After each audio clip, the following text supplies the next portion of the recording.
On behalf of the German Remedies team, I welcome all of you to this webinar. It is said that knowledge can change life. In the current unprecedented condition, where doctors continue to serve the affected, it's important to talk about how is the new normal going to be and how should we manage it in COVID times. Today, we have two very eminent speakers equally shouldering this social responsibility through their different educational initiatives on social media. It is said, where there is will, there is a way. Here, it's not just about will, but it's a very strong willpower which drives the passion of our speakers for helping others and spreading awareness. It's indeed an honor to present to you our speakers today. So let me introduce to you our first speaker. नाम ही काफी है. It's Dr. Parthiv Mehta from Ahmedabad. He's serving as a senior pulmonologist, intensivist.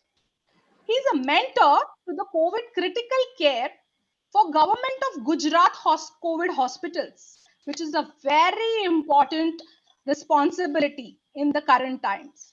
He's an honorable pulmonologist to the Governor of Gujarat, a medical director, Mission Life India. And after all these responsibilities, he also has different areas of interest, like his passion for academics, because of which Sir has spared his valuable time with us today.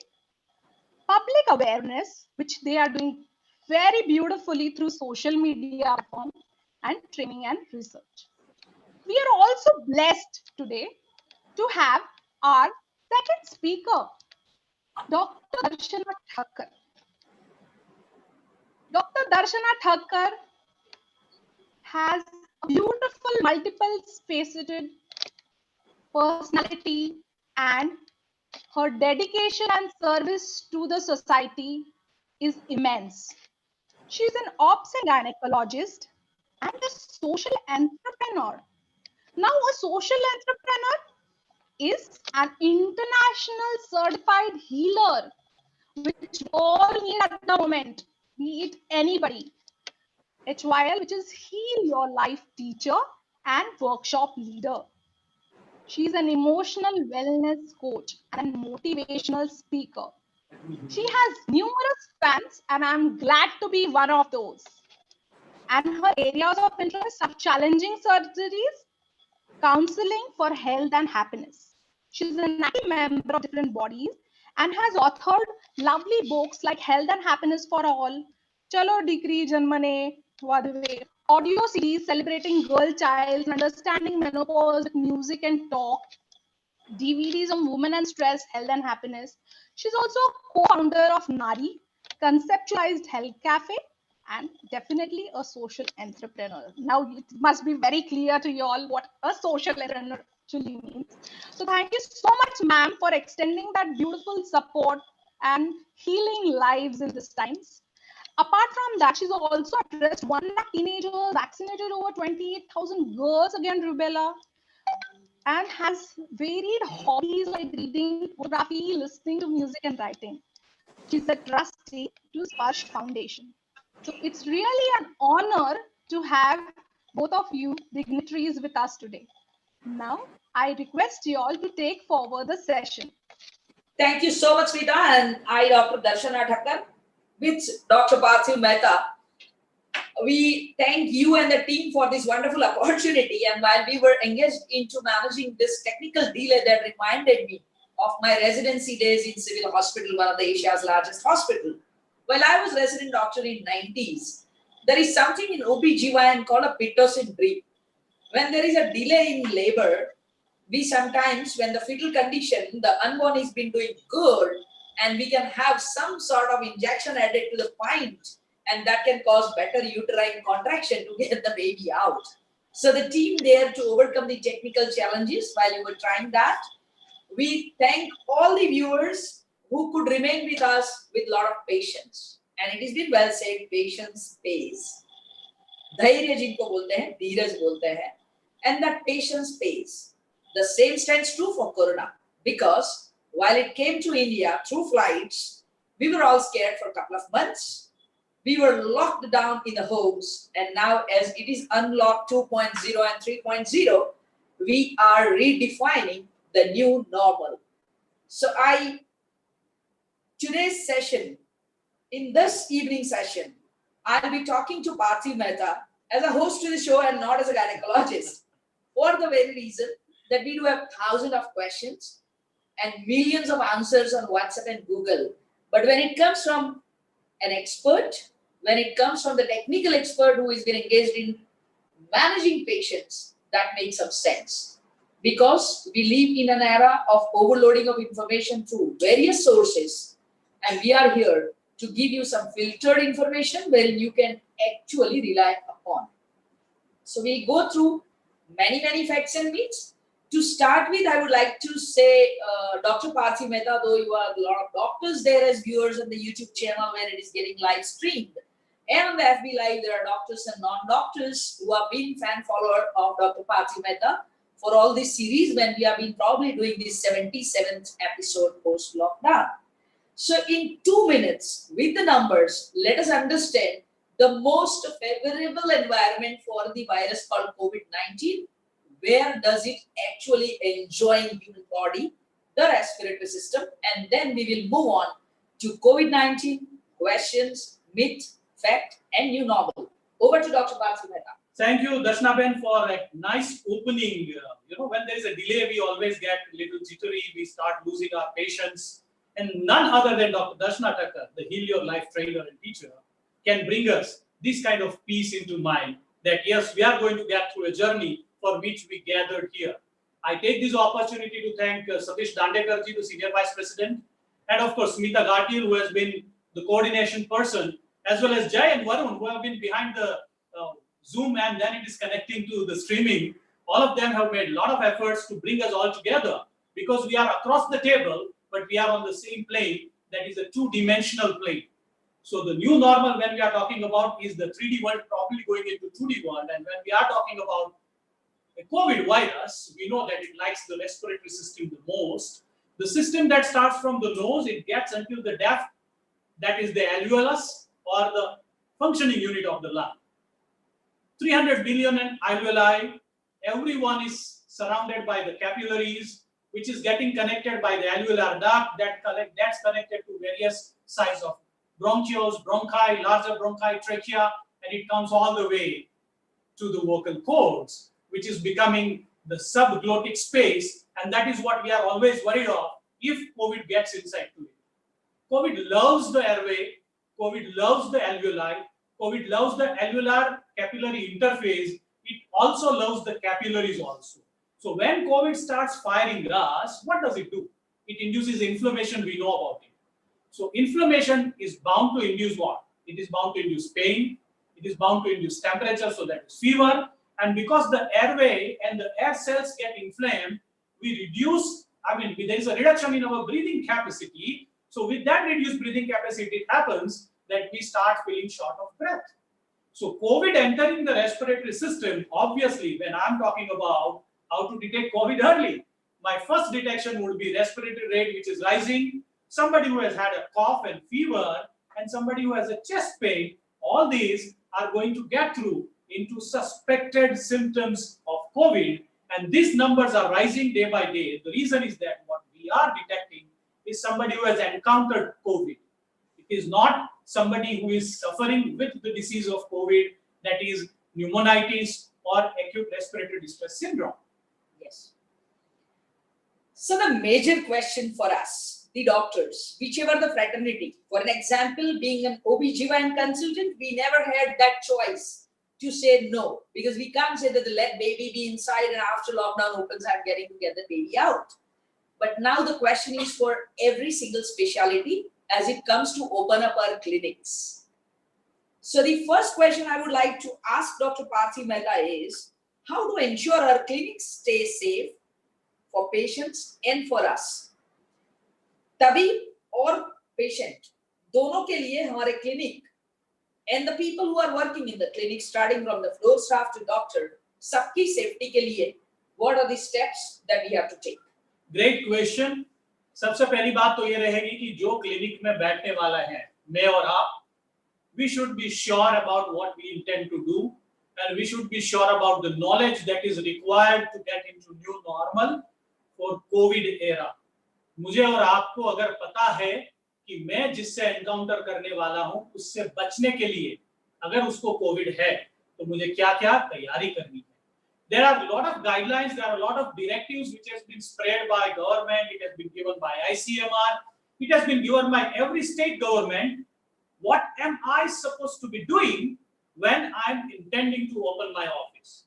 So I'm not going to get into the depth of which material to use to disinfect, which materials to use to wash off my office and what to do. That has always been there. So what is more important requirement in today's era is how to deal with the patients who come in my office, who are going to come in, how to deal with the staff which is going to be participating with me, and how to see to it that I myself is also secure and I do take enough care for my own safety and well-being. So let us start from the patients, Darshana. I have a patient who is walking in my office who has not put on the mask. The patients have to be honest enough, number one, to come and tell me that yes, I had fever, yes, I had cough, yes, I had breathlessness. But people would not do it. We are in the country जिसको कि हमारी खुद की honesty पे doubt हमेशा रहेगा, क्योंकि जो आएगा वो बंदा पैरासिटामोल लेके आएगा, वो कहेगा भी नहीं कि हाँ मुझे फीवर है, हाँ मेरे चचेरे भाई को फीवर था, हाँ is COVID positive, we have lived together. He is trying to test our knowledge whether we can pick it up or not that I have COVID. And probably the one more reason is the social stigma. कि मैंने बताया तो 104 आएगा, मेरे को लेके जाएगा, hospital में डाल देगा. So the question here is that what is it that when my patient walks in my office, should I be enforcing? Problem with us is we always have fear of losing people, those who come to us. Do not get into it. Our life is the most precious. We know that COVID enters only from the nose, from the mouth, and from conjunctiva. If we can protect ourselves, if we can protect others, those who are coming to our office, from getting infected through these routes, we have done our job. So in that case, mask is compulsory to patient, visitors, attendants, and the hospital staff. Along with that, the hospital staff who is in direct contact with the account system or reception desk. Preferably, addition of a face shield can really make a good sense. Cleaning the surface when they come and go is additional safety. And I would like to know from you that how about those kind of sprays and things that is to be done, and at Right. what frequency Yes. the clinic need to be fumigated? Clinic fumigation happens once in a day in case if you are fumigating the clinic which is heavy, you're going to be with suspected patients. Cleaning, floor cleaning and routine cleaning happens every 2 hours, but more important is talking about the mask. Let us assume that every patient comes to us is a suspected positive patient. So if a patient who is suspected positive has not put on the mask, and if the doctor has not put on the mask, there is 90% chance for that doctor to get COVID within 4 to 5 minutes of connect, within 3 feet or 4 feet. When I'm speaking this loud, when I'm sneezing, when I'm coughing, I'm likely to get affected by a bombardment of COVID viruses, which is nearly 200 billion when I start coughing. I need only 1,000 to get affected. So अगर उन्होंने mask नहीं पहना है, मैंने mask नहीं पहना है, तो 90% chances are there that I'll get affected. The second part of the story is I am a doctor, मुझे पता है, मुझे staff को पता है, we have to put on the mask. So if I have put on the mask, but the person on front of me has not put on the mask, I am at 70% risk still to acquire COVID. If it is the reverse, the person in front of me has put on the mask, I have not put on the mask, my risk is down to only 5%. And if both of us have put on the mask, the risk is only 1.5%. So it is our utmost responsibility to see to it that the person opposite us has put on mask for sure. We'll not be debating on the surgical mask, the N95, the common cloth masks, but the mask has to be there. Number one, very important. When our patients come to us, there is a fantastic questionnaire which has been made available. जिसको कहते हैं कि self assessment questionnaire. खुद को जांच सकते हैं कि अगर मुझे कोविड है कि नहीं, which is available in vernacular, which is available in English, which is available as a link which we can share with our patient. लेकिन हमारा problem क्या है? We see patient as they walking in our office. The new normal warrants us that we should be getting into an appointment practice, चाहे वो family practice भी क्यों ना हो. अगर आप तालुक प्लेस में रहते हैं, छोटे गांव में रहते हैं, वहां का आपका अगर एडवोकेट भी कहता है कि 11 से 5 मेरी कोर्ट होती है, 5 से 6 के बीच में मैं 6 बंदों को देखूंगा, 8 बंदों को देखूंगा, अगर आपके तालुक प्लेस का चार्टर्ड अकाउंटेंट भी बोलता है कि सर आप मुझे फोन करके आना, मेरे पास और क्लाइंट होते हैं, तो मैं और आप क्यों एनफोर्स नहीं कर पाएंगे? Why should we not get into a practice which is a practice on appointment? Number one, yes, number of clients may be different, so we cannot generalize that, but very important is we also are supposed to be restricting our working hours at a stretch. The research has said that the people who are working in suspected COVID or COVID area, for more than 8 hours, they have 17 to 21% risk of acquiring COVID in spite of having put in the mask, which has been advised by ICMR, or also putting in the face shield. And the people who are working in high suspected COVID area, जैसे कि emergency room है, suspected COVID wards हैं, ICUs, COVID ICUs है, वहाँ पे PPE डालने के बाद भी the risk is still higher because we are likely to breach. क्योंकि the breach is likely to happen because we are all human and we tend to get tired. The moment we tend to get tired, our brain stops keeping the same higher intensity of care which is required to be taken for our self protection also. The biggest risk remains is our mobile phone, and when we are using mobile phone, we are trying to fit it at the very hard, to the nearer to the ear because we are putting the mask and the face shields or probably PPE. It also becomes the risk factor. That's the reason there has to be probably the earphones, which can be a wired or non-wired. And more important is that every clinic, when I am trying to make my clinic safe, mentions it outside the clinic, no mask, no entry, and mobile should be inside the pocket of the patient, or he has to put it in a ziplock, which does not come out until and unless the patient walks out of our office. This has to be the thumb rule. Mobile, keys, other gadgets has to remain inside. Only and only the paper which is required has to be generated from our own office. Previous papers, previous histories can also be shared on the documents which can be shared by a mobile or a WhatsApp or whatever the app is. On that we can review it rather than holding the patient's mobile or holding the patient's document, because these are all the risk factors. Very important would be to keep our hands free of those COVID possible contaminants. The reason is that it comes from there and we subconsciously touch our face nearly 4,000 times in a day. That is what has been said. So those many times when we touch, we are likely to come across a contamination. Regarding all these things that you are saying, and Yes. if we try to follow as much as we can, what is the role of prophylactic HCQ for us healthcare providers or our staff? Agreed. Pre-exposure prophylaxis has no value. That has been proven beyond the time. ICMR has definitely given the guidelines and the worthiness of HCQ in post-exposure prophylaxis. What is post-exposure prophylaxis? I am COVID positive. My immediate family member is bound to having had exposed, because until I became symptomatic, I was in connect with my family, because within the family we do not follow the social distancing. Generally, that is the thumb rule. If I am working in a COVID positive ward and I have come across the situation wherein probably I have breached my PPE, or probably I have felt that yes, I am likely to have contaminated because I have probably not had taken enough care on my own, I am at a risk of developing COVID. That is called as post-exposure prophylaxis. The people who are working in laboratory, the people who are dealing with the COVID people, inclusive of those who are handling unfortunate people who have lost their life and their dead bodies which has been packed, the people who are handling biomedical waste, the people who are into ambulance maintenance and management for the COVID patient and shifting and transport, if they are in the need, they should be definitely given the prophylaxis. The doses have been well defined by ICMR.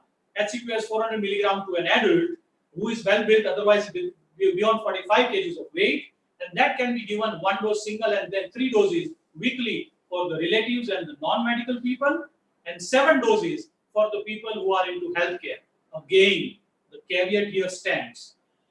HCQS, which has been given the freedom to be used as prophylaxis, has not to be used by the people who do not have the license to prescribe. That is the biggest risk. It has to be given with the required scoring. That is, you have to get an ECG done, you have to foresee for the QT prolongation. We have to make it sure that there are people who are not on the medication which is likely to prolong QT. Even simple fluoroquinolones prolong the QT. There are certain cardiological medications which will prolong the QT. और उसके साथ अगर Covid के लिए prophylaxis के लिए अगर HCQS दी गई, that HCQS has a risk of generating arrhythmias and sudden cardiac death. So this is a very important point to be noted. Unfortunately, we have a habit of passing it on to the family. If I am a healthcare worker, if I get it, I've been given 8 tablets. I bring it home and I pass it on to my family member without having understood the gravity of it, and that's how the problems are arising. क्या बात है? WhatsApp University gives us temptation to take such things, and when we go to Google, we get confused. So probably are these programs. The second important question, Dr. Parthiv Mehta, being a pulmonologist, I would like to know a quick answer from you onto the tips of managing asthma and COPD patients in COVID-19 times. Excellent question. There is always a big word about inhalers, about nebulizers, and asthma and COPD are managed by inhalation therapy and by nebulization. The cap here is, the caveat is that using nebulization in a COVID positive patient in COVID area, in COVID ICU, generates aerosol. Using nebulization in a person who has not acquired COVID, who has not had any symptoms, who has not had been any kind of exposure to a COVID positive patient, at home care has to use inhalation therapy because it is the mainstay of the treatment in asthma, in COPD. In COPD, nebulization makes a bigger role because most of our patients are very severe COPD patients. Nebulization also helps in hydration of airways. So it releases the sputum, it releases the plugging which is there and which makes a COPD patient more comfortable. Asthma and COPD patients who are on a multiple drug combination wherein inhaled corticosteroid is also there, they are at a higher risk of developing oropharyngeal candidiasis, and also those who are on a systemic corticoids, they are at a higher risk of, if at all acquired COVID, the severity of infection would be higher. Very important point to be noted, no one is at a higher risk compared to a person who is a normal immune person on this planet Earth. If I am having liver disease, I am at a higher risk of developing severe disease. But my risk of acquiring COVID remains the same with anybody else on this planet. So let that be quashed off. So meaning thereby it's been the deterioration and the severity Yes. of disease that changes with comorbid condition, but not always acquiring the infection is manifold. So very important factor here is that what are the factors which affects the progress of the disease and the outcomes. We have known now, we have a lot of data available from every state. Before we move on to that, I have a question. Then how do we diagnose such patients? And Okay, in yes. testing of COVID, Okay. how many kind of tests, when to prescribe the test, which are the tests available and how to interpret them, and then you treat them. Lovely question. This is the easiest question to answer. RT-PCR is the only diagnostic test to confirm that the person has COVID. Simple. No second answer. RT-PCR is the test. Is it throat swab better Yes. or other sample Once is again. better? Now, how is it been done? It is done from a sample. The sample can be collected from the nose, can be collected from the throat, can also be collected as a sputum, or it can be collected endoscopically also. Now, having said that, even you will be surprised, the COVID gets in our excreta also. When it gets into GI tract, the load is that high, it gets into excreta, but it is not been used because we have to detect it in the earlier phase, that is 5 to 7 days of having acquired. And once acquired, once we become symptomatic, or there is a high index of suspicion, it can be picked up. Sampling, number one, itself is the factor which decides the positivity. And first 7 days, with the best possible sampling, with the best possible testing methodology, with the best possible standardization, chances of getting RT-PCR is about 67 to 68%. What happens for the rest? The rest are the one which can be picked up by surrogate markers. The surrogate marker is now proven beyond doubt. There is a CT scan plane of a thorax. HRCT images would talk about the typical COVID shadows in the lung. Typical COVID shadows are the peripheral nodularity with ground glassing. It goes up to the pleura, and these shadows are multiple and discrete. This typical explanation talks about possible COVID invasion in the body. Once again, a COVID negative and CT scan positive with high grade of fever, with coughing, with breathlessness, with saturation below 95% can definitely be treated with high index of suspicion as COVID, but test has to be repeated again. So one indeterminate test, again tested at 3 days, again second indeterminate test, not negative but indeterminate test with this progression of disease, plus there are certain inflammatory markers. These are very important. ये जो markers हम लेते हैं, that is very important for every practitioner to know about. There are different kind of markers. Interleukin जो है, that has become the highest, dependable marker, as all the ID specialty teams and our critical care team and pulmonary team is talking about. Other surrogate markers are CRP. There are some of the people who have been also promoting about LDH, our complete blood count, and in the blood count, neutrophil lymphocyte NLR ratio. Neutrophils and lymphocyte ratio, if it is beyond 3.25, we have taken as 3.5 to remember. If it is beyond that, if LDH or CRPs are very high, if patient does not have any sign of other bacterial infection, if patient has all these criteria which can be taken as, plus there are certain important clinical criteria. Simply having diarrhea, which is more common in children, yes. Inability to smell, inability to taste, these have been picked up in a very few typical group of patients. All these would fall into suspected COVID criteria, and with that, if there is a radiological finding and PCR to be positive, it will be stamped as COVID. But a stamped as COVID does not mean that he is stamped to die. Or he is stamped to be hospitalized. No. Those who are acquiring COVID infection, we know 20 to 25% will remain asymptomatic, जिनको symptoms ही नहीं आएंगे. Problem यही है कि ये asymptomatic लोग औरों को infection देते जाएंगे. They'll keep on passing. I'm not talking about asymptomatic right now. We are talking, because we are clinicians, we are going to come across more of symptomatics. Those who come with symptoms, they would also come with influenza-like illness. They would also come with respiratory symptoms like coughing, breathlessness. They would also come with the symptoms which are much serious, which would be typical breathlessness with respiratory failure, with blue nails, with giddiness, with hypotension. That is the extreme. But the patient who come in mild and moderate symptom scores, they can very well be treated with proper care at the setup where they are comfortable with. If I am a doctor and if my family member is positive with mild illness, if I am ready to take care of the patient as well, I can treat them at home. So what is the difference between self-isolation and self-quarantine? Isolation is to be given to a patient who is positive, who has been stamped to be diagnosed to be positive, or who falls into this surrogate criteria to be positive or to be nearer to positive. They have to isolate so that they do not infect others. Unko, they have to have one room with own cat and bathroom. Typical activities can be done within the confined four walls. The quarantine is to be given to the family member of this isolated patient, or to see if they develop symptoms. Or quarantine is to be given to a specific area wherein many cases are there, and there is a risk that they have contaminated or they have come in contact with others, so that if they develop symptoms, they can be picked up earlier. So like the patients who are coming to clinic, do we need to ask them the history, from where do they come, and yes. Is there anyone in the neighborhood? In today's era, we are not now we do not need to ask the history, 14 days travel of foreign travel, whether you have gone to a crowded places. Now we are practically into different zones, and probably now as unlock 2 comes in, probably the zones would be wiped off. So there is nothing like containment zone, red zone, orange zone, green zone. We are now on a same surface planet. We know that the community transmission happens. The key for a clinician would be, हमें ये ध्यान रखना है at the earliest to pick up this suspect.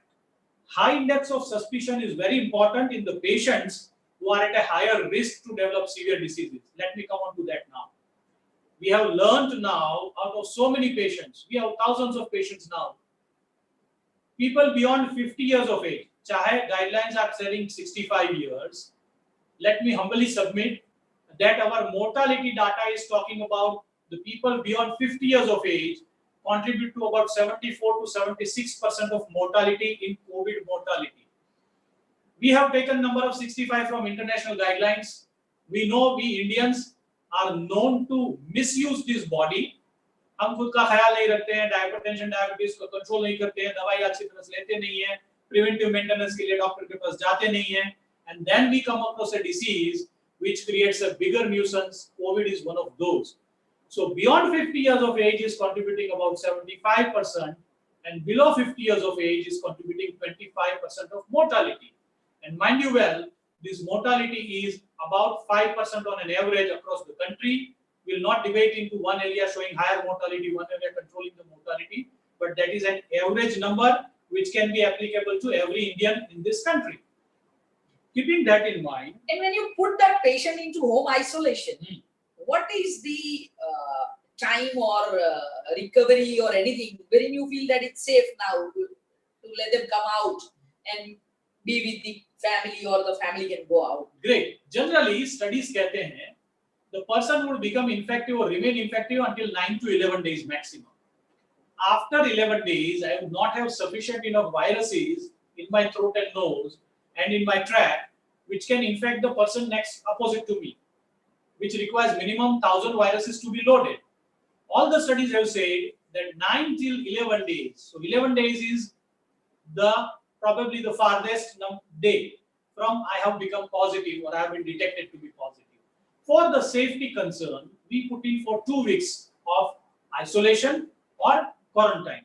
Now what comes in is, we have taken a surrogate marker here also. If I have developed fever, and after having developed fever, the fever has gone off, on day 7 of that, I am known to be probably least infective. That is another surrogate marker which has been taken up. There are other markers also which are there, which is reduction in oxygen requirement, stopping other symptoms like diarrhea, sneezing, running nose, cold. But very important is, coughing would remain for minimum 6 to 8 weeks in a COVID patient. The reason is, whatever has gone inside, it would also heal with some scarring. It would also heal with some sticky secretions. And those sticky secretions will take its own sweet time to get cleaned off. It is just like, lungs are what? They are like strainer. चाय बनाने की छलनी होती है ना, ऐसा ही होता है. उसमें अगर मलाई सूख गई, मलाई चिपक गई, चाय का भुक्का रह गया, और चाहे इतना भी हम छिटकारेंगे, वो अपने आप नहीं आएगा जब तक वो गीला नहीं होगा, जब आप पानी में नहीं डालोगे. Whatever is stuck inside would be lysed by our own defense system.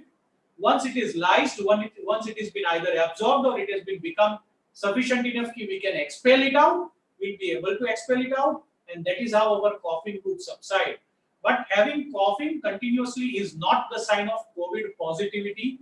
This has to be engraved here also. One more time. Yes. The last line to be said one more time. One more time. The coughing. Coughing is not the sign of an active COVID. Coughing after 2 weeks is just the sign of sequelae of COVID. पर जब sequelae की बात करते हैं, sequelae क्या रह सकती है? COVID is known to love kidneys and liver and heart also. So when COVID loves kidney, those who are having age beyond 50, those who are having chronic kidney disease, those who are having diabetes, those who are having hypertension and taking lot of medicine, जिन्होंने alcohol भी लिया है, जिन्होंने काफी सारी abuses भी करी हैं, smoking भी करा है, they would have higher sequelae, and those sequelae would be rise in creatinine, rise in metabolic acidosis, rise in sugar levels, uncontrolled diabetes, rise in cardiac problems, myocarditis. ये सब sequelae हैं. So a clinician is bound to pick up this sequelae when we are talking of COVID. डरने की जरूरत नहीं है. There is nothing to get worried about COVID killing all these patients. No, it does not. It is liking only the patients who are irresponsible on their own, and clinicians probably who have advised, but the patients who have not listened to their advice. A clinician's advice would be measuring saturation 95% below, you need to go to a hospital. Measuring heart rate remaining more than 100, mean arterial blood pressure going below 100 or 90. On a systolic, diastolic, mean average is going below 90. They are the people who should be sent to a hospital. The person who looks dehydrated has to be sent to a hospital. The person who has reduced urine output has to be sent to a hospital. The person who has higher blood sugars beyond 200, 250, 300 has to be sent to a hospital. These are the classical markers who should not be managed home in a family practice. How or in about a day-to-day non-coughing practice. patient with 102 fever with pneumonic patch on X-ray? Oh yes, a non-coughing patient with pneumonic patch on X-ray, which is again a sign of a severe disease with saturation below 95. Yes, definitely. But the pneumonia has to be typical atypical pneumonia, not a typical pneumonia. Okay. Typical pneumonia is a bacterial pneumonia, जो कि subsegmental या तो segmental होता है या तो lobar pneumonia आता है, which falls into classical bacterial pneumonia classification. We are into monsoon bacterial pneumonia भी आएंगे. So it is not that, but yes, such pneumonias also when they fall into the criteria for hospitalization, there is an excellent criteria which has been laid down. If that falls into a bacterial pneumonia requiring hospitalization criteria, should be hospitalized, should always be evaluated for parallel COVID. If turns out to be COVID negative, can be kept in non-COVID area and can be treated. If at all the patient falls into the clinical stability, can be sent home also. क्या बात है? And do all these patients who are COVID positive goes to the hospital and for their immunosuppression, if they are the elderly patient and they need steroid for some reason, how about those combinations? Great. We are a steroid living country. I am making this bold statement. So when just day before it came in that dexamethasone is a wonder steroid, I had to put in a message to one of our friend who is a BBC correspondent. Are you talking this to an Indian clinician? Wherein dexamethasone we have given it to so many patients, but on a clinical criteria or in a clinical guideline. But patients themselves have fallen in love with it and they have been taking dexamethasone. Most of them are COPD patients or rather asthma patients. Most of them are probably chronic skin condition patients, wherein it's a steroid responsive condition, they keep on taking them. Does those inhaler with steroid also need to be stopped? Larger doses of inhalation steroid also has a systemic effect. But I'm coming on to the requirement of steroid, that is guideline says methylprednisolone, it is only for 3 to 5 days. Steroid is given to tide over something called as cytokine storm. The cytokine storm is the condition wherein because of COVID, our immune system starts getting charged up in much more severe way than it should be. So it leads to a larger level of cytokine and which itself starts destructing our tissues. That inflammation starts making capillaries get clogged because of microcapillary thrombosis. The alveolus gets clogged because of inflammatory material and that inflammation needs to be suppressed. So this immune suppression will reduce our over desirable response to COVID and that's why steroid has been used. The guideline says 1 to 2 milligram per kg per day of methylprednisolone in a single or divided doses for 3 days or up to 5 days. We have seen in many instances, people have taken a chance because the person is 120 kilos or 110 kilos or higher than that to use 500 milligrams, 1 gram doses of methylprednisolone also. I would like to humbly request here is that such doses by default have been associated with bacterial infection after day 3 or 4 or 5 because of prolonged immune suppression and that suppression has given away way to bacteremia, sepsis and the people die after 7th or 10th day in COVID are more because of severe bacterial infection, multiple organ failures because of bacterial infection, bacteremia and septicemia. Is there any specific guideline to supplement O2 when the pulse ox shows low levels of SpO2? Great, very great question. I salute the clinician who has asked for this. First and foremost, we know that yes, we have to put on this mask. So the oxygen has to go underneath the mask, right? So when a person is having oxygen require up to 4 liters maximum can be given with a nasal cannula. Now the caveat here is that how would a person exhale? The respirator masks allow breathing in and breathing out. When we are treating the patients with COVID, respiratory masks are being given so that it allows breathing in and breathing out, that is exhalation. The moment patient requires more than 5 liters of oxygen, this mask has been taken off and the oxygen has been given with an oxygen mask. A person requires more than 10 liters of oxygen would be given through a non-rebreathing mask so that the person does not inhale what he has been exhaling out. So the fraction of oxygen which is going through the mask or the nose or the mouth, sometimes they do open mouth breathing, does not get diluted by exhalational gas which is having carbon dioxide also.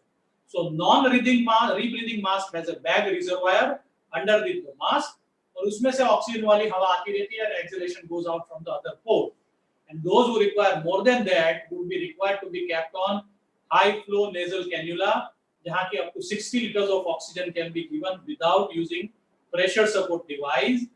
इसके बाद आता है BiPAP, जिसमें कि patient gets tired, so patient requires to be given by some push to breathe in and breathe out. That can be used with a pressure support device, और उससे भी tired हो गया. Assume there is a person who is tired, who is not able to climb up the stairs, we put them in a lift or an escalator.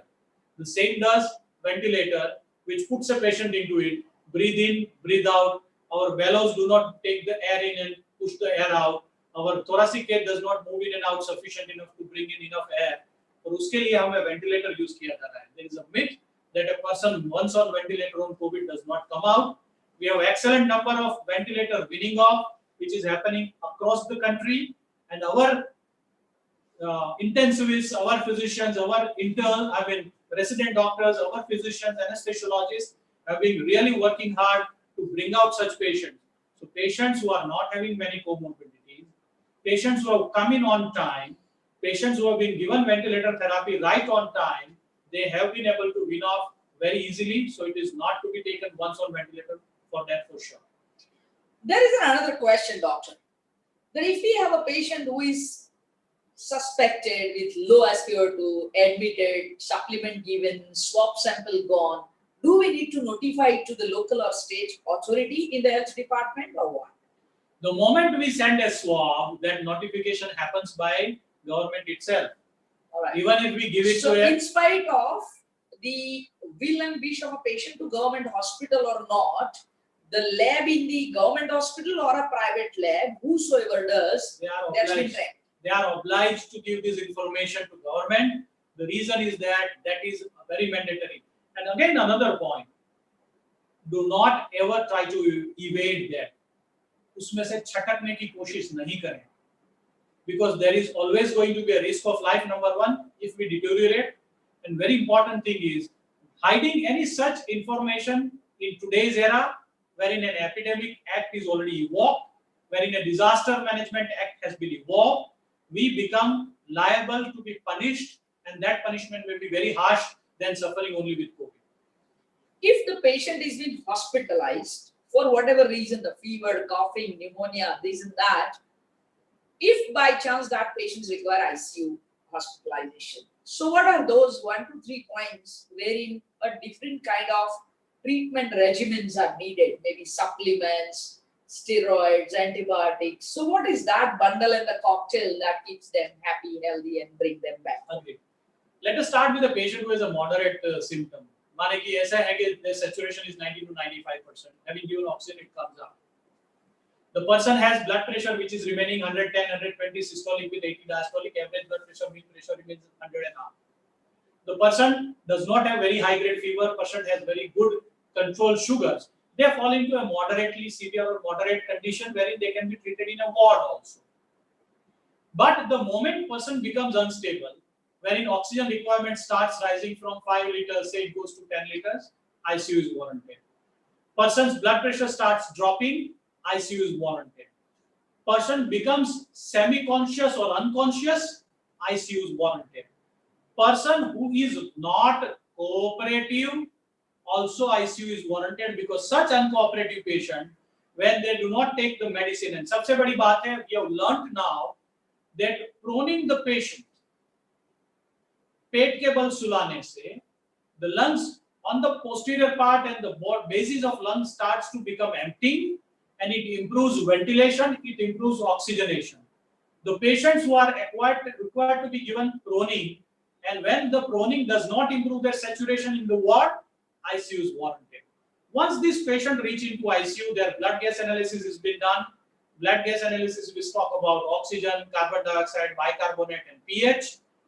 Very important is the pH maintenance. It may happen that on ABG, pH may be say 7.43, PCO2 is 25. Those who are knowing these numbers, otherwise I'll explain also. PO2 is say 80 at 10 liters of oxygen. Bicarbonate is 20, and I am happy because the pH is between 7.35 to 7.45. यहाँ ध्यान रखने की बात यह है कि because the kidney is not able to produce enough bicarbonate, lung is made to hyperventilate, breathe in and breathe out faster. Respiratory rate would remain 30, 35. Patient is likely to get fatigue because of that. These are the conditions wherein bicarbonate supplementation would start helping the patient rather than even using steroids here. Opacity is increasing, inflammatory markers worsening. Inflammatory markers maybe we have started understanding now. People talk about CRP 20 हो गया, CRP 80 हो गया, CRP 100 हो गया. नहीं. CRP times the normal बोलना है, because if I have a lab which talks about CRP normal being 6 and CRP of 30, it means 5 times the normal. That is very important. Same way, अगर आपने creatinine करवाया है, absolute number of creatinine does not matter. It is the creatinine clearance. We have learnt this now in COVID era. Creatinine clearance is a very important marker to communicate. Why am I telling?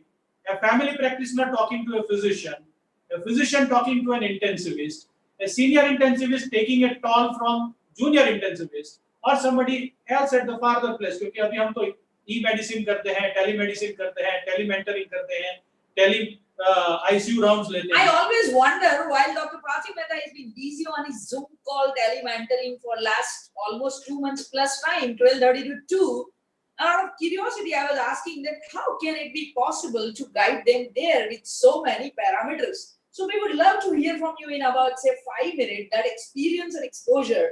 How do you manage and how do they actually come to you? And does it really show great results or is it causing more confusion? Result has been excellent because it is just like when your sensors are working well, the computer would be able to guide the sensors. Wow. Same way, every ICU, every district place, every taluk place, every medical college, every great place would have their sensors. That is their residents, their junior doctors, their nursing staff. The data which is coming in, if it comes in a standardized format, वहीं पे मैं आ रहा था. Creatinine clearance. The moment I talk of creatinine clearance, I am taking away the variables which are impacted by or which are influenced by the gender, that is male or female, weight, and the age of a person. Creatinine of 1.4 may be normal creatinine clearance for a person who is 20 years of age with 80 kgs of weight and who is a male. But same 1.4 creatinine may be an absolute disaster for a person who is 85 years of age with 40 kgs of weight and probably who is a female or even a male. These two numbers are very different. This creatinine clearance will tell us about the risk the patient is. The moment creatinine clearance is below 60, we understand that the patient is likely to have bicarbonate function washed off. The reason is kidney has 5 major functions. Why am I going into kidney? Because the kidney has been known to be a very commonly affiliated, associated organ with lung, which has created mortality numbers going high. Patients who are having diabetes, patients who are having high blood pressure, and if they start throwing their kidney disturbances, the mortality number is very, very high. So kidneys have 5 functions. One is erythropoiesis, when kidney bolti hai bone marrow ko produce more red cells, so hemoglobin starts rising. Kidney is maintaining blood pressures by renin-angiotensin system.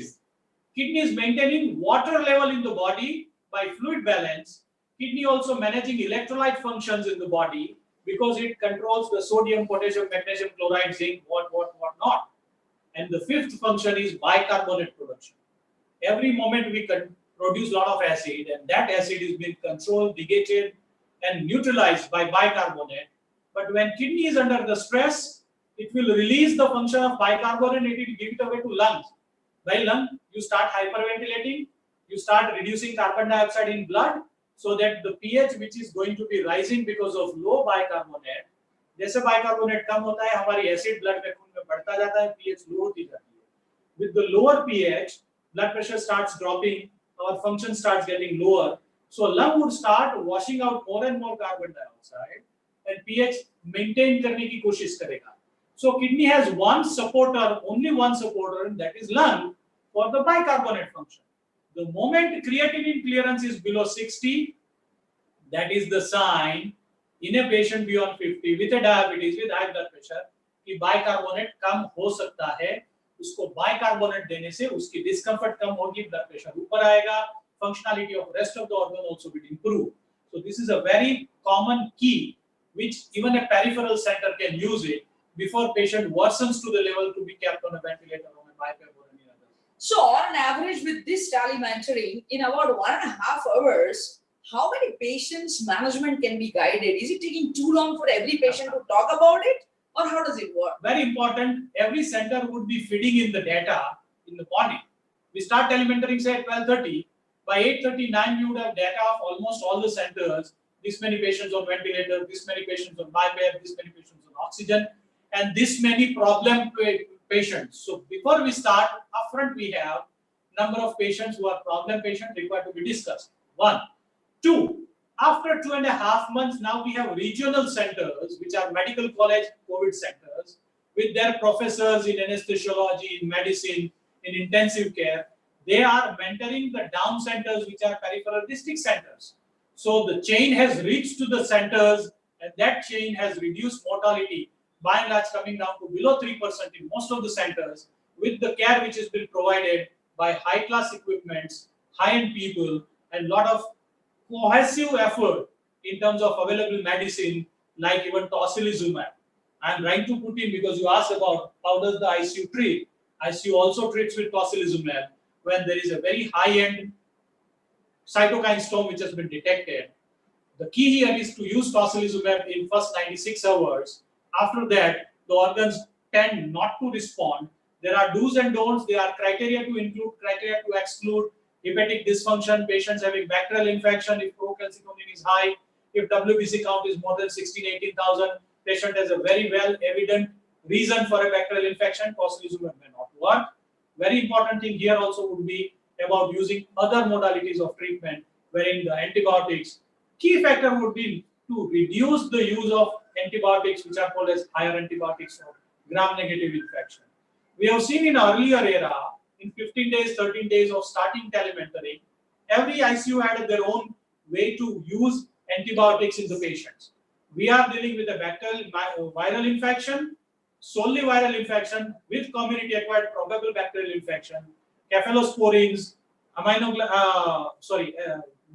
macrolide, that is azithromycin, has been known to be effective in such cases. I have my own reservation on overuse of azithromycin because we are in a community wherein people have chewed azithromycin left, right, and center. So a patient who is beyond 50 years of age, who has taken some antibiotic in the last 2 to 3 months, for sure, probably I have a fear that patient would have taken azithromycin.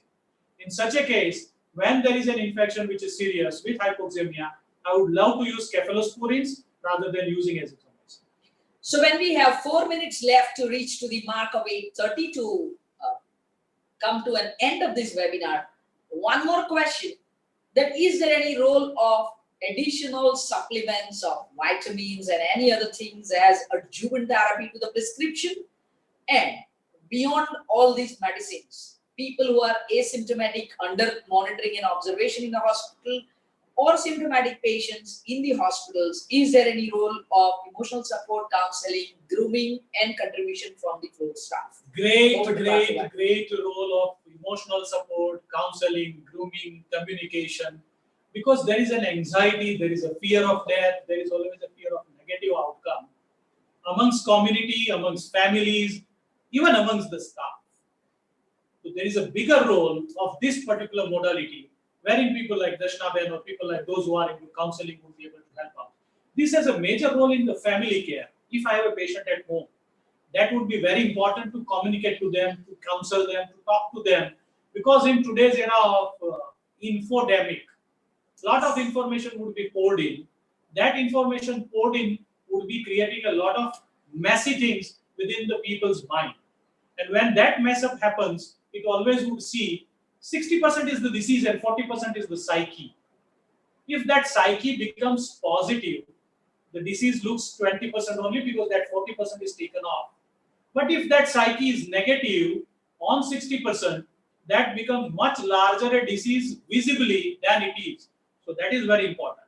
About nutritional and supplements, Multivitamins, vitamin D, vitamin C, vitamin E have proven its role on a kind of supportive antioxidant role in all of the patients. There are many people who have been also advised about nutritional guidelines. Protein and iron create a lot of support for the patients who are in requirement of such treatment.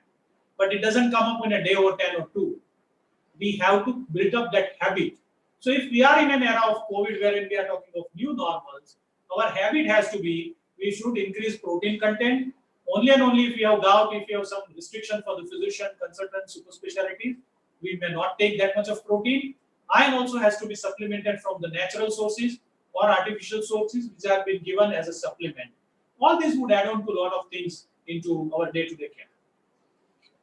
And in this case, if the patient is symptomatic, and as you were explaining about bicarbonate, pH, and creatinine clearance, etc., what is the frequency of investigations, or is there any role of ABG, or if it is creatinine clearance rate, how frequently it is to be done in ICU patients? ICU patients, ABG daily. X-ray, obviously, first 2 days will be daily, or if I put in a central line, I would like to do that.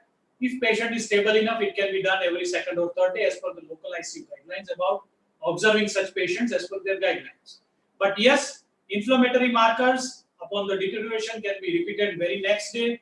On stabilization can be done on third day because it also is a bigger cost. But electrolytes has to be done daily, ABG has to be done daily, CBC has to be done daily because we also have to monitor about the WBC count, about the platelet, and other renal and liver function also has to be done. These costs are important to prevent further deterioration because our body is run by a supercomputer which has been sat here. We are taking away the responsiveness of such supercomputer when the patient is in ICU, patient is on a ventilator, we sedate those patients, so responsiveness may not be there. So wherein we need to investigate this patient, and all these investigations are kept in guideline, and that has to be allowed. So if I'm a doctor and my family is a patient, I should allow that ICU to do whatever they want as per their guidelines. If I am a doctor and if I am treating a patient, it is my utmost duty to consider those investigations generously if at all it has been advised by a clinician who is either higher qualified or higher experienced and who has been doing it day in and out, because sometimes there is a conflict of interest into that or there is a conflict amongst the consultant. मुझे ये नहीं लगता ये करना है. But somebody who is doing this day in and out, listen to them. Allow them to do so in betterment for the patient. That smaller cost probably may save a life which is invaluable. And the last and a burning problem, and in this infodemic, when is vaccine going to be with us and we can have safe life? Vaccine is a requirement of few years to develop. We have come on a very quick vaccination era. We have come on a very quick vaccine development era. Everything like Maggie 2 minutes. Maggie 2 minutes. But very important is, if we all really understand one thing, this is a man-made menace or this is a man-made disaster. Now we know that simply a face mask, a face shield, and hand wash can protect us. Why are we looking for a vaccine? A smaller dose of probable virus is going to provide controlled infection to the people who are not creating a nuisance, right? So when it is being given in a smaller dose, the people who develop what is called as a herd immunity. But we cannot infect 60% of the population to develop herd immunity with 4 or 5% of mortality in a 130 crore population wherein it would go to millions. No, we cannot. But vaccination has always been proven its worthiness. But I am raising a question now to Darshana madam. We know that every 9th minute, one woman loses life because of cervical cancer. 7th minute. Which is preventable because it comes up from rubella and rubella vaccination. Can you tell us more on this? There are two things, very simple, I would like to say. That we do have Southeast Asia region office says that in India every year we do have more than 12.5 lakh babies born with some other defect. And out of this 12.5 lakh babies, 21%, the responsible factor is rubella infection, which is also RNA virus. And if every young woman before becoming pregnant is vaccinated against rubella, we can avoid such 2.6 lakh defective births in the country. If I talk of cervical cancer losing one woman every 7 minutes, that can be picked up early, even before cancer, and what we call it as a CIN, if every woman gets her pap smear test done regularly. We do have ample of preventive measures, and we have miserably failed because we live in a false security of saying, "Mere ko nahi hone wala hai." And we avoid, since 1975 in this country, NTCP, National Cancer Control Program, pap smear has been free to urban health centers and many more centers. Still, even in urban area, the screening ratio is less than 10%, and in rural area, it is just 4 to 6. So at one end, we do have everything available and we are not making good use of it. And at one end, the vaccine which is not available, we are eagerly waiting. That's the psyche we need to understand and interpret the numbers in a different perspective now. Talking of numbers, Darshana Ben, 3,500 people die every day of tobacco in India. Oh, and more than 130 because of not wearing helmet and driving two-wheeler and getting onto the accident issues. So if we see all these numbers, there are more bigger, larger things to do rather than putting our single, simple attention on COVID, rather than getting frightened and fearful on COVID. The COVID which can be simply prevented by good full sleeve shirt when we are walking out of our house, by putting a good face mask, and if need be on the unknown areas, we put in our face shield. It can simply be protected by good hand wash and good scrubbing bath. Depression is killing more number of people than corona. People who are into retail sector, people who are into public transport, people who are into restaurant and food industry, they are the highest at risk. So are the people who are professional representatives from a pharma companies. I need to speak on that. There is always a buzz which is going on that the pharma representatives are super spreaders. No, these are the industries which are educated well in healthcare. Yes. They are being trained well, and they know how much to care for themselves, how much to care for their doctors, and how much also to care for other patients. So when pharma representatives are visiting pharmacy shops, they are visiting doctors, they are visiting hospitals, they are seen putting in due care. I'm yet to come across a pharma person who has representative has come to me. It is from 20th April, I see 45 to 50 patients every day in a respiratory OPD, wherein suspected shadows are about 8 to 10, with our full-blown clinic which is following all the norms of social distancing, all the norms of hand rub, all the norms of face mask, all the educational program going on. Every time when we meet a PSR, I salute all those PSRs because they are taking enough care to see to it they do not acquire their own, plus they do not put somebody else also at a risk. So this message I am passing on to reduce that burden and reduce that nagging on the industry which is contributing in a big way. I should thank here again the pharma industries which has given this opportunity to bring us two together and bring this message to all of those who are with us through this particular fantastic platform of social media, that we can spread awareness and we can create some sort of comfort in this era which is full of fear and a lot of myths.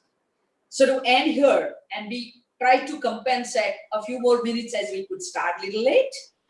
And mind well, the doctors, clinic, and the staff, following all the guidelines, we are safe.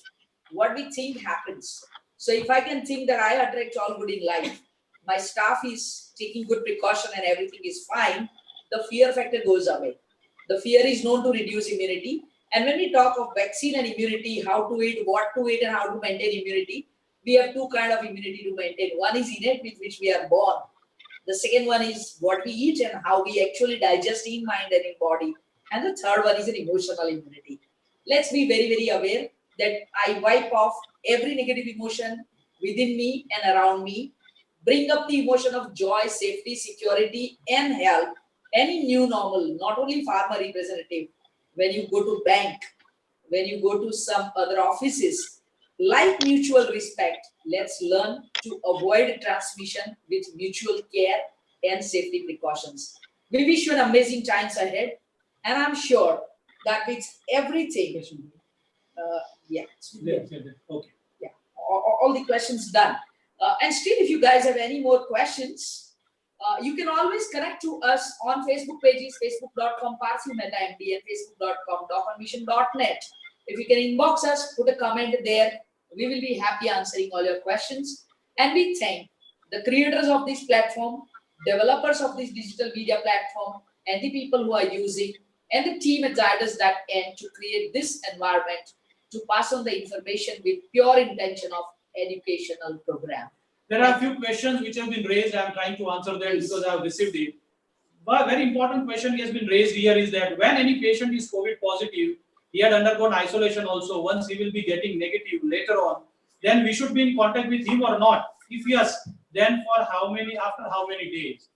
We know that is why the isolation and quarantine period has been kept as 14. After having had remained asymptomatic and in quarantine for 14 days, the person becomes not infective. We are making that person isolated. It is just like we are talking of the era of leprosy. We are socially distancing these people and we are also emotionally distancing these people. So it is our emotional distancing that is killing such motive of keeping physical distancing. Physical distancing has to be maintained irrespective of status of that person, positive, negative or not. Once negative, I just was talking to a senior consultant pulmonologist in Mumbai yesterday. He was suspected positive, twice turned out to be indeterminate. He got his immunoglobulin test also done, which has come out to be negative. So he says, hey God, 15 days, 21 days, I'm yet developed my immunity in spite of having exposed the patient. So such patients also would be at a risk again because your immunoglobulins have not come up. So probably your exposure was not so strong enough to generate those many immunoglobulins. So that is a gray zone. There are so many gray areas are there.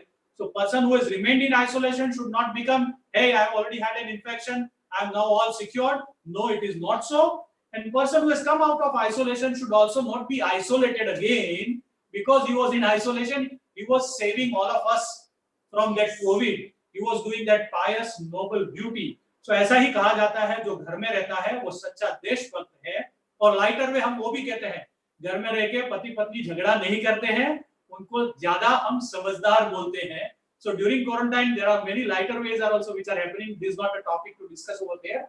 But yes, those who are in quarantine they come out. Those who are in isolation they come out. They should be accepted wholeheartedly, but they also should be supported. How is it even after isolation and the treatment given, we see such cases are again being infected? I have already answered you. When my immune system function is not so good, probably I have another comorbid infection, I am on immune suppression, I still have not developed the immunity, so I get it. Can we use vitamin A, vitamin C, D3 in pre-exposure prophylaxis in general population? General population can use that in a prophylactic dose of those maintenance medications, but that immunity would come after a few months. And special care for the people who are having arthritis? For arthritis patients, they are already on a treatment which is called as an HCQS. If they are falling into it, so they should not take the sense that I am already on HCQS, I am protected. But arthritis patients also are on steroids. They are also on immune suppression. So they are at a higher risk of severe disease. Once again, they are not a higher risk of developing infection. But if they develop the infection, the severity is likely to be higher. Sometimes they respond later. They start having storm later, they start deteriorating later on 8th, 10th, 11th day, and then they start getting worsened. So that is where they have to be careful. And the last question for this evening, how long do senior citizens have to be at home because we are at home since 21st of March? Until we come to a plateau wherein every day new cases coming in and cases getting cured are different, we come to a plateau, then comes the downfall. And that would be time government would tell us, hey, this is the time where senior citizen can walk out. The lions are not there on the street. The big cat is not there going to kill those senior citizens or the people below 10 years of age. This also is equally important for pregnant women. This also is equally important immunocompromised patients like kidney failure, liver failure, transplant patients. Patients having cancer, those who have been given chemotherapy.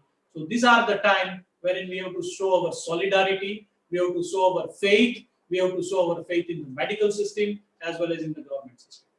So wishing you wonderful happy times ahead, and let's all pray together that we come to play too fast and we go into the downfall, and then we enjoy the true unlocked times that we have been eagerly waiting. Goodbye. Thank you so much for having given us the opportunity to communicate to you all on both the platform. Now pass it on. I just give it back to Ms. Smita Gadgil, who will be probably taking on to the closure. Thank you so much. Absolutely. Thank you so much, sir. Today I know why it is said pearls of wisdom. The entire session was seamless. And we love to see those smiling faces and the brave hearts. The way you all have conducted the session today is simply mesmerizing and amazing. And it is actually my honor to propose the vote of thanks to the wonderful speakers. Thank you, Dr. Darshana, for navigating us through the sessions flawlessly, beautifully, and making this even the more interesting. We're really motivated with your tips that you have given us in these hard times. And out of the many sessions I have attended, Parthiv sir, this session was also the best. Your sessions always value add and present the most complicated topic in a very exemplary and a very simple, palatable manner, sir. The deep insights you shared with us actually are going to go a long way in treating the lives affected. The session was truly interactive, lively, and beautiful. Today is your daughter's birthday, sir, and you have come all the way driving to the studio and you've conducted this lovely session here. It means a lot, and we wish her beautiful life full of happiness. I would love to thank, yeah, absolutely, sir. I would love to thank the wonderful audience that we had today for their inquisitiveness, love, and patience that they showed throughout this at the beginning of the session. It means a lot to us. Your participation, my dear doctors, was truly encouraging for us to organize many such lovely events in future. I take this opportunity to salute all COVID warriors here, and Zydus will continue to humbly provide our quality offerings during this time and always. Last, I will like to thank Mr. Satish Dandekar, our cluster head, for giving this opportunity, Dr. Chetna, Dr. Jaiswal, Rajivji Tejasi, and entire German Remedies family and the doctors family that we have today. We look forward for seeing you soon again because we have a lovely yoga session planned for all the doctors, the COVID warriors, designed by Isha Foundation on International Yoga Day, which happens to be on Sunday. So I extend a welcome to all of you at 6 p.m. on 21st June. May I request you to block your time on that day. Our team will reach out to you with all the details. And once again, Parthiv sir, Darshana ma'am, we are blessed to have you here. Thank you so much for your time. Thank you. Thank you. So